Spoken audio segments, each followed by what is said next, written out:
कहानी सुनाऊंगी मैं, ठीक है? और ध्यान से सुनो उस कहानी को और घर जाकर जरूर सुनाना।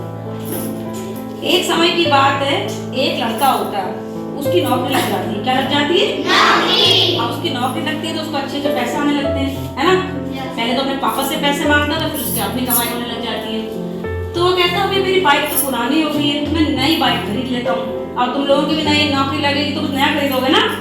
अब वो कहता है पैसा तो आ ही रहा है, पुरानी बाइक बेच देता हूँ। तो वो अखबार निकाल देता है कि ये बाइक मैं बेच रहा हूँ 20,000 रुपए की, जिसे लेनी है अपना नीचे एड्रेस लिख देता है, मेरे घर पे आ जाना, ठीक? और अपने नई चमचमाती बाइक खरीद लेता है, उसके अलावा थोड़ी देर बाद उसे फोन आने लग जाते हैं, क्योंकि उसने अखबार में फोन नंबर डाले थे, है ना? अब उसे फोन आने लग जाते हैं। कोई कहता है कि 10,000 की लगा लो, कोई कहता है 15 की लगा लो, कोई कहता है 16 की लगा लो। वो कहता है मैं सिर्फ 20,000 की बेचूंगा, उससे कम 1 रुपए की भी नहीं बेचूंगा, ठीक है? फिर कोई फोन नहीं आता। एक दिन एक आदमी को फोन आता है, तो कहता है बाबूजी राम राम। बोलता राम राम। बोला अखबार में आपकी बाइक की हमने फोटो देखी, हमारे लल्ला को बहुत पसंद आई, हमें ये बाइक चाहिए। 20,000 रुपए मैं आपको दे दूंगा, अभी अभी मुझको सिर्फ 15,000 है। मैं अपना पुराना मोबाइल बेच दूंगा, कुछ और मेहनत कर लूंगा, 20,000 इकट्ठे कर लूंगा, आप किसी को मत देना। मेरा लड़का जो है कॉलेज जाता है, कभी बस से जाता है, कभी साइकिल जाता है, बहुत थक जाता है, तो बाइक खरीद लेगा तो आराम से जाएगा, है ना? तुमने कहा तुम क्या करते हो? उसने कहा मैं रिक्शा चलाता हूँ। बोला अच्छा। उसने फोन काट दिया लड़के ने। और फिर रात को लड़का सोचने लगा, बताओ इतना गरीब रिक्शे वाला, उसने मुझसे ये भी नहीं कहा कि 1 रुपया कम कर लो, 2 रुपया कम कर लो, 10,000 500 रुपए, उसने पूरे 20,000 देने को तैयार हो गया। कितना ईमानदार आदमी। और ये भी कह रहा है कि मेरा लड़का इतना परेशान है, उसके बाद भी वो कह रहा है मैं 20,000 रुपये पूरे दूंगा, है?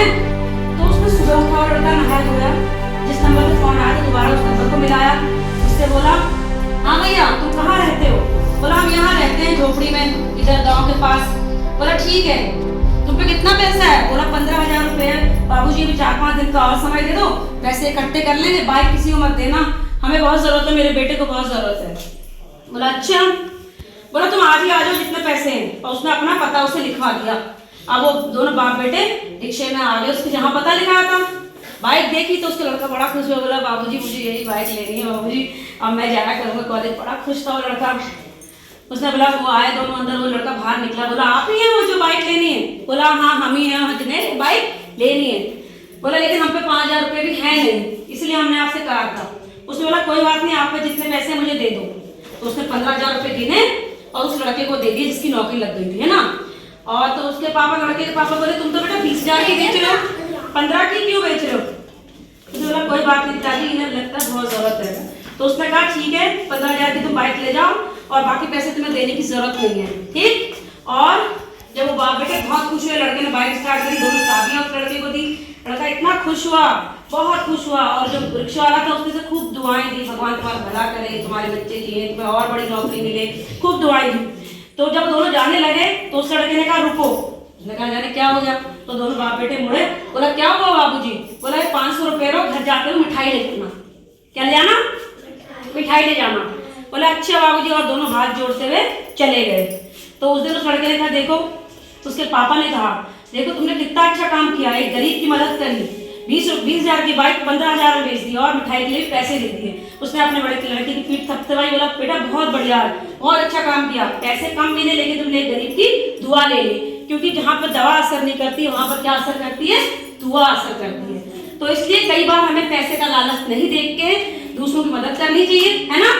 और पैसे हर वक्त नहीं देखने चाहिए, अगर किसी को जरूरतमंद है तो उसकी जरूरत भी जरूर करनी चाहिए। और भगवान फिर हमारी क्या करता है? मदद करता है ना?